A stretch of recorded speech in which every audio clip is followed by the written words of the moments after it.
Bismillahirrahmanirrahim.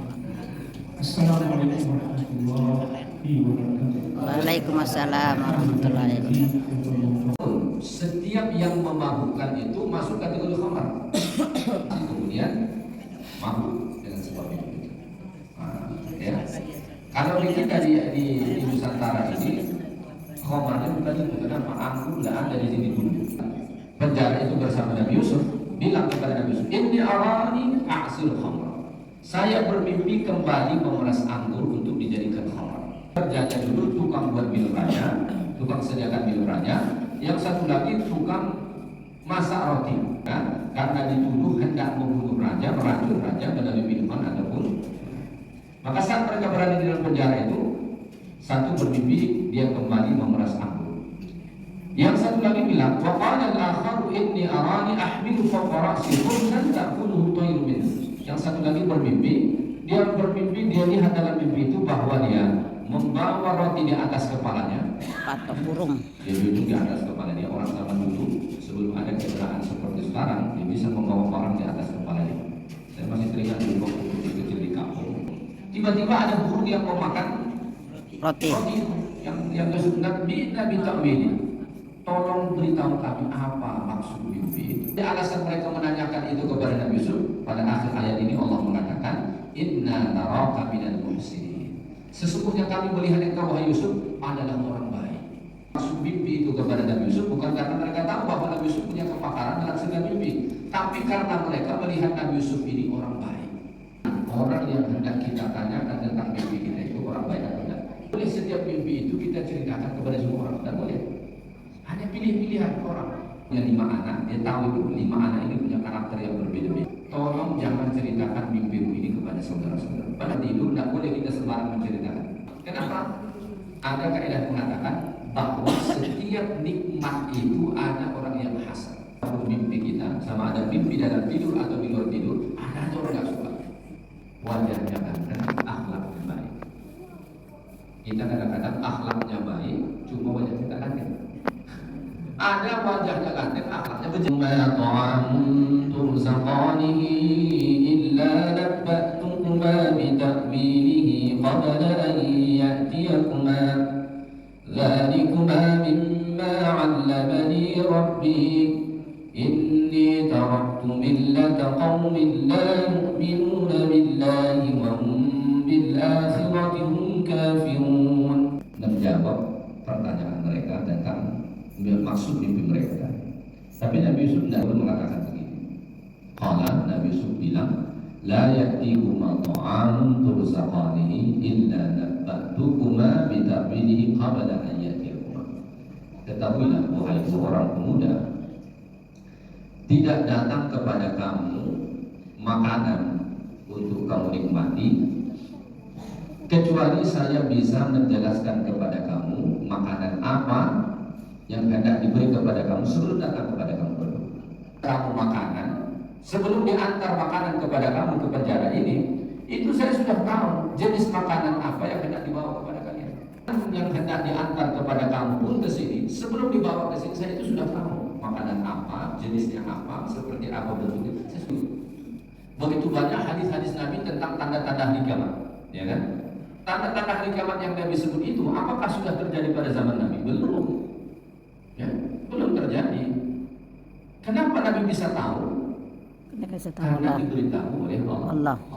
Sakit dibawa ke rumah sakit, tidak sungguh-sungguh dibawa ke rumah sakit. Lalu dia bilang sama anak-anaknya, udah bawa saja saya pulang ke rumah. Saya mau siap-siap pergi. Dibawa pulang ke rumah, meninggal di situ. Yang saat itu tidak bisa diterima oleh Nabi Musa, itu semua tentang pengetahuan yang lain. Misalnya saat mereka berada di atas perahu menyeberangi lautan, Khidir itu mulai hendak melubangi perahu. Melihat itu Musa marah. Khidir, kenapa engkau hendak melubangi perahu ini? Nanti kalau air masuk yang tenggelam bukan kamu saja, kita semua akan karam mati ini. Tapi di ujung kisah itu apa kata Khidir kepada Nabi Musa? Wa ammas safinatu fakanat limasakin ya'maluna fil bahr fa aradtu an a'ibaha wa kana wara'ahum malik ya'khudhu kulla safinatin ghasba. Kata Khidir, wahai Musa, tahu enggak tentang perahu yang saya hendak membagi waktu di atas di laut itu perahu milik orang miskin yang memang hari-harinya bekerja di laut. Di belakang mereka itu ada raja yang zalim yang merampas setiap perahu-perahu yang bagus. Jadi Khidir hendak mengatakan, saya bukan bermaksud menenggelamkan perahu itu, tapi saya cuma ingin membuat kerusakan sedikit pada perahu itu, supaya besok saat raja yang zalim itu datang, dia tidak merampas. Kenapa? Dia lihat ada kecacatan pada perahu tersebut. Tapi pengetahuan Khidir itu kan pengetahuan terhadap sesuatu yang akan terjadi. masih ghaib itu. Kok bisa tahu Khidir? Diberitahu oleh Allah. Wa'allamna min ladunna ilma. Dia mendapat ilmu langsung dari Allah. Kemudian muncul istilah ilmu laduni. Masuk mengetahui jenis makanan yang hendak dibawa kepada kamu. Mimma 'allamani Rabbi. Itu adalah ilmu yang diajarkan oleh Tuhanku kepadaku. Dan Allah mengatakan, "Dzalika mimma 'allamani Rabbi." Itu ilmu yang diajarkan oleh Tuhanku terhadap. Nabi Yusuf alaihissalam menisbatkan ilmu yang dia miliki kepada Allah. Jadi kita tahu sudah langsung Allah Ta'ala mengatakan. Maka kita itu harus senantiasa mengembalikan ilmu itu kepada. Kenapa Nabi Yusuf menyatakan itu kepada dua orang pemuda yang tinggal di dalam penjara bersama? Dari kebabin ma'alam tetapi karena tujuan Nabi Yusuf sebelum menjelaskan maksud mimpi mereka adalah memperkenalkan Tuhan yang disembah oleh Nabi Yusuf alaihissalam. Biasa yang saya miliki itu bukan ilmu saya, bukan kehebatan saya, tapi itu ilmu yang diajarkan oleh Tuhan. Maka itu merangsang mereka untuk kemudian bertanya atau ingin tahu siapa sih Tuhan Nabi Yusuf. Mendahulukan berdakwah dulu kepada mereka, baru nanti menjelaskan maksud mimpinya. Apa hikmahnya? Hikmahnya begini. Kalau ini kan posisinya dua orang pemuda tadi yang dibutuhkan sama Nabi Yusuf. Apa yang mereka butuhkan dari Nabi Yusuf? Penjelasan maksud Mimpi. mereka. Begini, kalau orang butuh sama kita, itu lebih mudah untuk kita dakwahi ketimbang orang yang tak butuh sama kita. Ada orang membutuhkan kita, sisipkan dulu sedikit dakwah untuk dia. Misalnya nih, ada orang datang ke rumah kita, Assalamualaikum Waalaikumsalam. Apa aja datang sini, dia bilang begini Pak, mau minta tolong anak saya yang kuliah itu butuh duit, mau minjam dulu 1 juta Pak. Oke, nanti kita sambung cerita itu, kita pergi sholat jemaah. Kira-kira ikut nggak dia sholat jemaah? Sabar dulu, ikut kajian dulu. Walaupun dalam hati Pak, nggak mau betul itu. Tapi dia ikut itu. Ikut itu, kenapa lagi butuh? Beda kalau dia lagi tidak butuh sama kita. Yuk sholat jemaah, udah bubar aja Pak. Habis sholat, kita ada kajian dulu. Aduh, saya lagi ada keperluan ini. Habis sibuk. Kenapa dia berbuka puasa sunat? Kenapa? Karena pemimpinnya, arahan dari pemimpin. Udah ikut. Kenapa? Semua itu butuh sama beliau.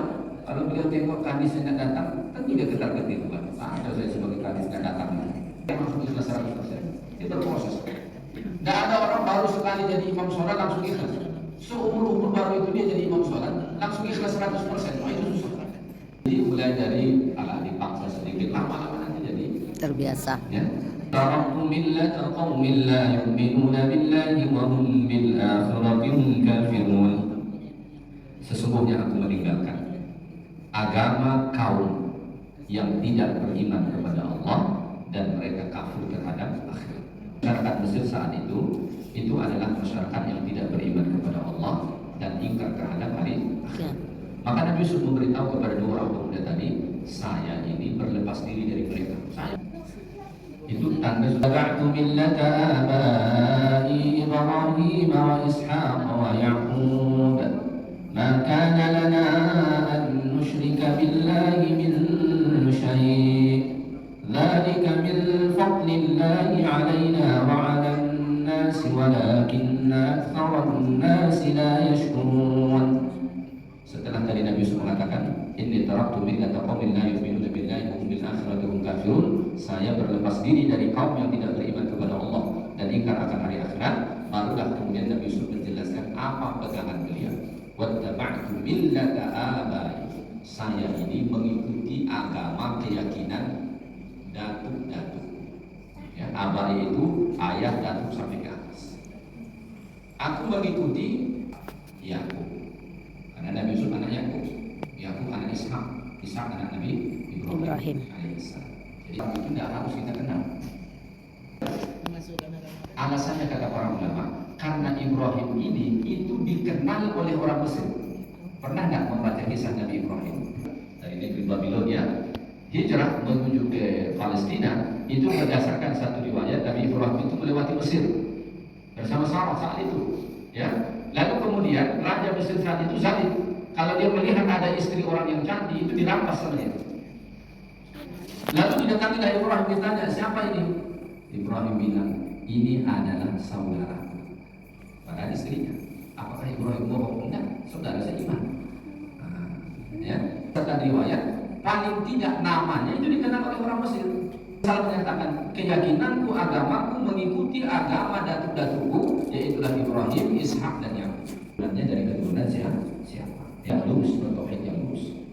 Lalu apa kata Nabi Yusuf? Dzalika min fadlillahi 'alaina wa 'alan nas. Yang demikian itu adalah karunia Allah untuk kami dan untuk manusia. Ternyata kita ini berakidah dengan lurus, beragama dengan benar, itu adalah karunia Allah yang sangat besar dalam hidup kita. Jadi karunia Allah terbesar dalam hidup kita ini bukan saat Allah kasih kita harta, bukan saat Allah kasih kita nikmat-nikmat dunia, tidak. Karunia terbesar Allah dalam hidup kita adalah ketika Allah Ta'ala buat kita berada dalam akidah yang benar, agama yang benar. Itu bahagia kecil saja manusia diberi Allah. Coba sekarang, kira-kira yang ada di masjid dan tidak di masjid lebih banyak mana? Yang tidak di masjid. Yang di luar masjid itu tidak banyak. Kita ini hadir di masjid begini, datang sholat, ikut kajian, melakukan ketaatan kepada Allah, berakidah benar dan lurus, itu adalah karunia Allah. Makanya ini juga menjadi pengajaran bagi kita, setaat apapun kita jangan sombong gara-gara itu. Mentang-mentang kita rajin sholat jamaah, ikut kajian, rajin baca Quran, oh kita pun sombong, saya ini ahli surga, kalian semua ahli neraka.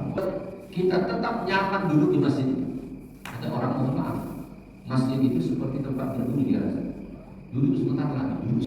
Siapa yang membuat Allah? Allah maaf. Mohon maaf, sebagian mungkin bapak ibu sudah agak berusia. Biasanya orang kalau sudah agak berusia itu duduk salah, duduk lama salah, berdiri lama salah, jongkok lama salah, pokoknya serba salah. Tapi masih bisa nyaman di masjid, itu nikmat yang sangat besar. Allah sudah beri dia peluang menjadi seorang muslim, tapi tidak mau dia bersyukur kemusliman. Kita ini menjadi muslim sejak lahir itu nikmat yang sangat besar. Ada orang dia menemukan Islam setelah hidup berpuluh tahun di atas dunia ini, baru dia menemukan Islam. Sangat besar. Tak mau mensyukuri ini. Sudahlah Allah beri dia kalau dia menjadi muslim, tidak mau mengamalkan Islam. Itu sebagai beban, padahal itu adalah nikmat. Kebanyakan manusia tidak mau bersyukur. Pada subuh ini, insya Allah nanti kita sambung ayat 39 dan ayat-ayat berikutnya, insya Allah. Yang baik dari Allah Taala, segala yang kurang dari saya, subhanallah. Asyhadu an la ilaha illa anta, astaghfiruka wa atubu ilaik. Assalamualaikum warahmatullahi wabarakatuh. Waalaikumsalam warahmatullahi wabarakatuh.